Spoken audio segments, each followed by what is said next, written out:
하나님 말씀 사도행전 10장 45절입니다.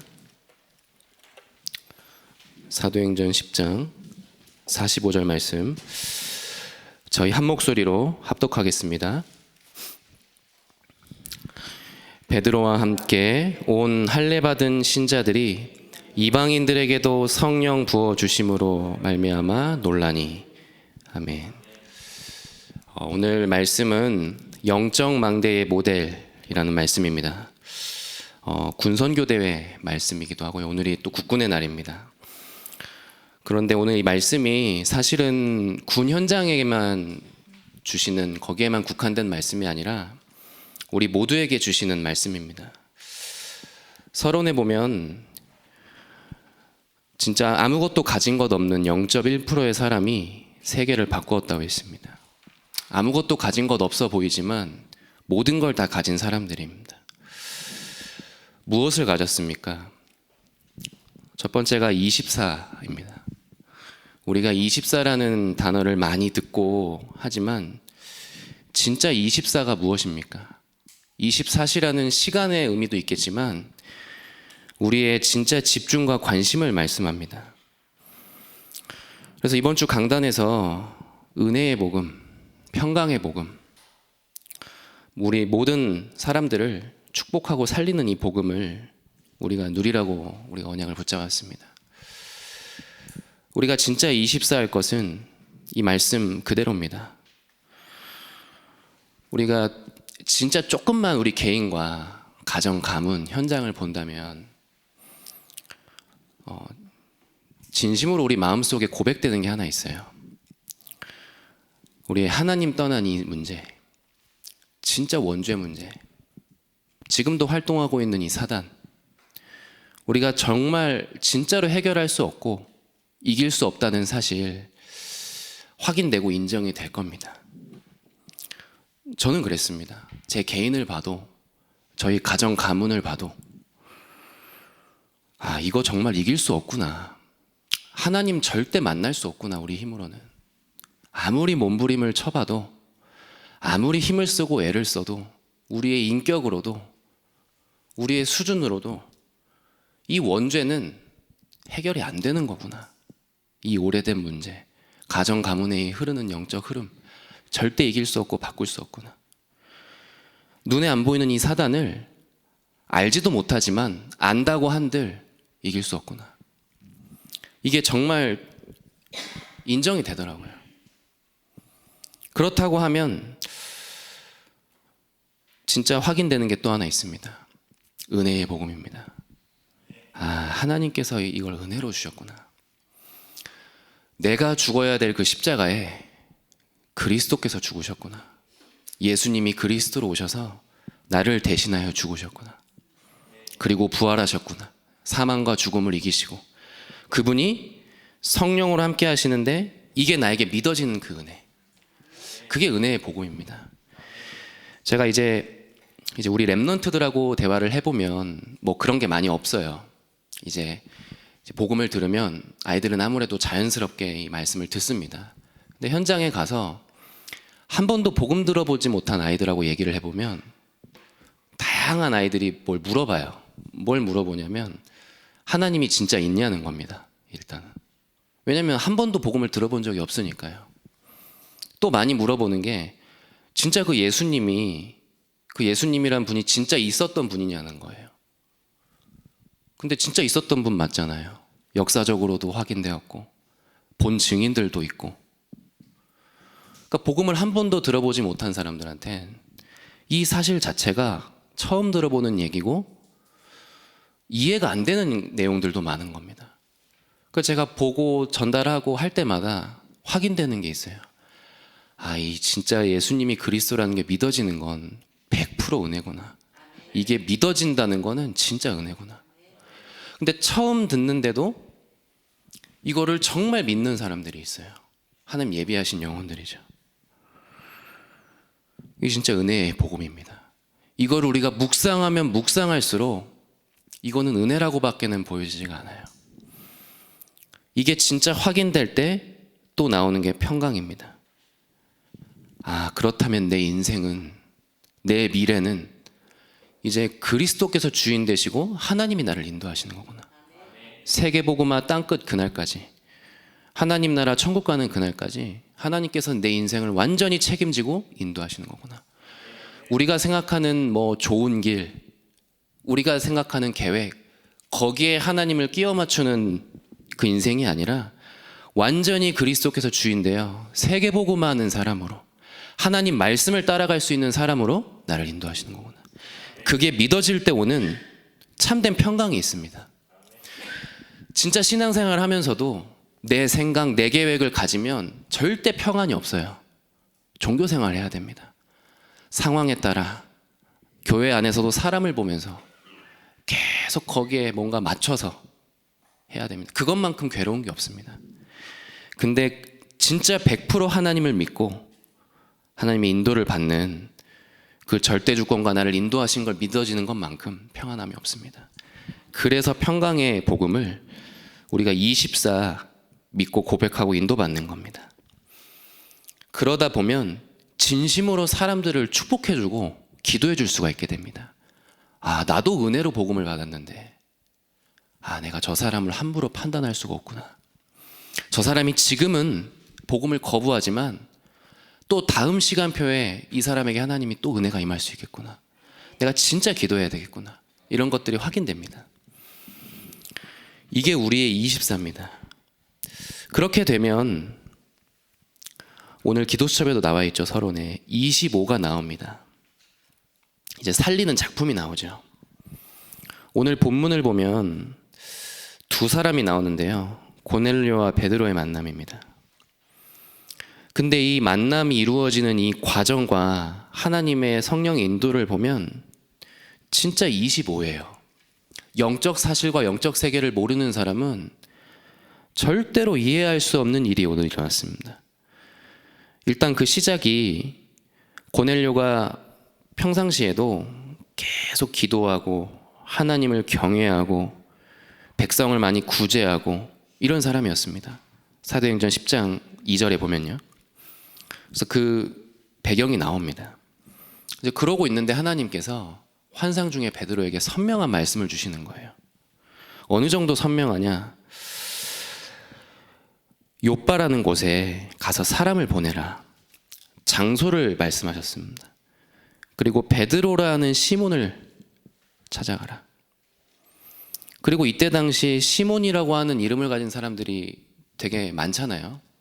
그러니까 어느 집에 가야 되는지까지 말씀을 주십니다. 그 사람이 지금 사도행전 10장 6절에 보면요, 무두장이 시몬의 집에 유숙하고 있다. 그리고 그 집은 해변에 있다.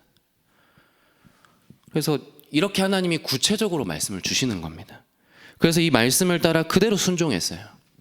그래서 베드로를 청해서 그 만남이 이루어집니다. 그래서 이걸 모르는 사람은, 영적 세계를 모르는 사람은 절대 이해가 안 되는 일이에요. 이 만남 자체도 그렇습니다. 이 고넬료는 이달리아의 부대의 백부장입니다. 로마의 군인이에요. 그리고 베드로는 영적으로는 사도지만 신분으로 봤을 땐 갈릴리 출신 어부입니다. 갈릴리 출신 어부와 로마의 백부장이 만납니다. 그것도 베드로가 뭐 직접 찾아간 게 아니라 고넬료가 초청을 했어요. 그리고 완전히 왕을 모시듯이 무릎을 꿇고 모십니다. 이건 영적 사실을 모르는 사람은 이해가 안 되는 일이에요. 어떻게 갈릴리 출신 어부랑 이달리아대 백부장이 만남을 가집니까? 하나님의 일이에요. 25입니다. 이런 만남들을 하나님께서는 준비를 해두신 겁니다. 지금 정교인 캠프 기간인데요. 완벽하게 하나님 이런 만남들을 예비하시고 우리에게 말씀을 주시는 겁니다. 그래서 우리가 생각하는 우리의 경험, 우리의 고정관념, 선입견이 아니라 하나님이 준비한 만남이 있습니다. 그래서 이게 어떤 뭐 꼭 꿈이고 환상이어야 되냐 이런 말씀을 드리는 게 아니라 우리가 기도 속에 성령 인도를 하나님이 하신다는 것입니다. 그래서 보면 사도행전 11장에 이 베드로의 사역을 또 비판하는 사람들이 있어요. 왜 무할례자 집에 갔냐? 그러니까 여기서 드러나는 겁니다. 24 기도 속에 있는 사람과 이걸 모르고 상황만 보는 사람들. 진짜 24 기도를 하는 사람은 딱 들으면 바로 알겠죠. 아, 하나님이 하셨구나. 하나님 만나게 하셨구나. 그래서 25시 하나님의 영적 사실, 하나님의 영적 세계가 보이고 하나님의 인도를 보게 됩니다. 그랬을 때 오늘 기도첩에도 나오죠. 다른 사람을 살리는 영원한 작품이 나옵니다. 우리의 영원한 작품은 간단해요. 제자입니다. 영세전에 예비하신 제자와의 만남. 우리의 인생에 진정으로 남는 건 우리에게 준 이 복음을 통해 우리를 통해 구원받을 제자입니다. 우리에게 주신 영원한 복음과 제자만이 영원히 남습니다. 이게 우리가 인생에 남겨야 될 영원한 작품입니다. 그래서 오늘 보면 45절에 베드로와 함께 할례 받은 신자들이 이방인에게도 성령 부어 주심으로 말미암아 놀랬다고 했습니다. 무엇에 놀랬겠습니까? 현장을 본 거예요. 아, 진짜 이방인 중에도 구원받을 자가 있구나. 들어서 알고는 있었지만 실제 확인을 본 적이 없는 거예요, 현장을. 머리로만 알고 있었던 겁니다. 그런데 실제로 보니까 아, 진짜 현장이 예비된 사람이 있구나. 이방인 중에도 구원받을 사람이 있구나. 이걸 본 겁니다. 이게 우리의 영원한 작품입니다. 그래서 오늘 이 새벽에 이 기도 제목을 붙잡으시고 먼저 우리가 24 기도를 시작하는 은혜의 날 되기를 축원드립니다. 그리고 첫 번째로, 그래서 군인은 영적 망대의 모델입니다. 꼭 군인뿐만이 아니라 이 24, 25 영원의 기도와 작품을 남기는 모든 사람이 영적 망대의 모델입니다. 그래서 이 사람이 군인일 수도 있고요. 오늘 말씀에 군인에 대해서 미션이 나왔을 뿐이지 꼭 군인이어야 된다 이게 아닙니다. 군인일 수도 있고 공무원일 수도 있고 뭐 운동선수일 수도 있고 학생일 수도 있습니다. 이 말씀을 언약을 붙잡은 모든 사람이 영적 망대의 모델입니다. 그래서 성경에는 그런 사람들의 이름이 쭉 나와 있습니다. 모세, 여호수아, 갈렙, 또 다윗, 또 오늘 본문의 고넬료입니다. 그래서 두 번째로 이 고넬료에게 오늘 베드로를 통해 세 가지의 영적인 망대가 전달됐습니다. 오직 그리스도, 오직 하나님 나라, 오직 성령. 24 은혜의 복음, 평강의 복음. 이 복음이 증거되니까 고넬료의 집에 하나님 나라가 임한 겁니다. 고넬료의 집이 사람 살리는 곳으로 바뀌는 겁니다. 이게 오늘 우리를 통해 전달될 영적인 망대입니다. 우리에게 오늘 주신 기도 제목이고 언약입니다. 그랬을 때 세 번째로 시대를 끌고 나가는 모델이 된다고 말씀하셨어요. 이게 우리의 힘입니다. 어떻게 우리가 시대를 끌고 나갈 수 있겠습니까? 우리가. 그런데 하나님께서는 시대를 끌고 갈 수 있다고 우리를 증인으로 세우셨다고 약속하셨어요. 어떻게 그게 가능하겠습니까? 지금 이 시대에 왜 재앙이 오는지 아무도 답을 주질 못해요. 어린 아이부터 시작해서 노년에 이르기까지 전 세계가 다 재앙이 오는데 아무도 답을 주질 못합니다. 문제는 말할 수 있어요. 이게 문제다 이렇게 말은 할 수 있습니다. 근데 답은 줄 수가 없어요. 왜냐? 답이 없기 때문에. 그리스도 외에는 답이 없기 때문에. 그래서 우리에게 구원을 주시고 동시에 이 답을 주신 겁니다. 세상을 살릴 수 있는 답을. 오직 그리스도만이 답임을. 그래서 우리를 시대를 끌고 나가는 모델이며 시대를 살리는 모델이라고 하신 겁니다. 그래서 우리에게 이제 300%를 준비하라고 하셨습니다. 우리의 그래서 전문성은 이 답인 복음입니다. 그리고 24 기도입니다. 그리고 우리의 현장성은 전 현장이 답이 없어 죽어가는 사람들을 보는 게 우리의 현장입니다. 저는 그래서 저의 현장성은, 저는 초등부를 지금 사역을 하고 있기 때문에 저의 현장은 초등부예요. 여기에 100%입니다. 300% 중에. 저는 아이들한테 요즘 만나면 꼭 물어보는 게 하나 있어요. 너 토요일 날 뭐 하냐? 물어봅니다. 토요일 날. 그럼 애들이 하는 거 없는데요? 이런 말을 많이 해요. 집에 있는데요? 애들이랑 밖에 나가 노는데요? 이렇게 말합니다. 근데 이 광주가 시골이잖아요. 그러니까 광주에는 놀 데가 별로 없어요. 보니까 기껏해야 뭐 이마트 가고 저기 경안동 가가지고 놀고. 근데 경안동에 뭐 가보신 분들은 알겠지만 애들 노는 데가 없어요. 경안동에는 어른들 먹고 놀고 뭐 하는 것이지. 그러니까 애들이 그냥 돌아다니는 거예요. 말이 논다고 하는 거죠. 그래서 제가 우리 랩런트들도 그렇고 우리 현장의 알들도 그렇고 얘네들이 지금 갈 곳이 없고 할 게 없구나. 근데 더 큰 문제는 얘네들이 갈 곳 없고 할 곳 없는 것도 문제지만 얘네들이 지금 하나님 모르고 있구나. 하나님 모르는데 할 곳이 없고 갈 데가 없으면 이 아들 어디로 가겠습니까?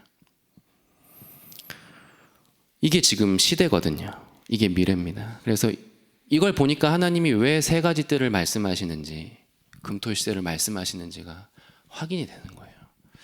그래서 우리 교회에 하나님이 이 성전을 주신 이유, 하나님께서 세 가지 뜰을 하라고 하신 이유가 발견된 겁니다. 저희가 하는 거는 여기에 순종하는 것밖에 없어요. 제가 무슨 의지를 가지고 막 대단한 사명을 가지고, 그게 아니라 하나님 말씀을 주셨고 현장에서 확인됐고, 그러니까 순종을 안 할 수가 없는 겁니다. 그래서 우리가 이게 300%입니다. 우리의 전문성, 오직 복음, 오직 기도, 현장성, 시대와 현장을 보고 여기에 하나님 원하시는 것에 집중하는 게 현장성입니다.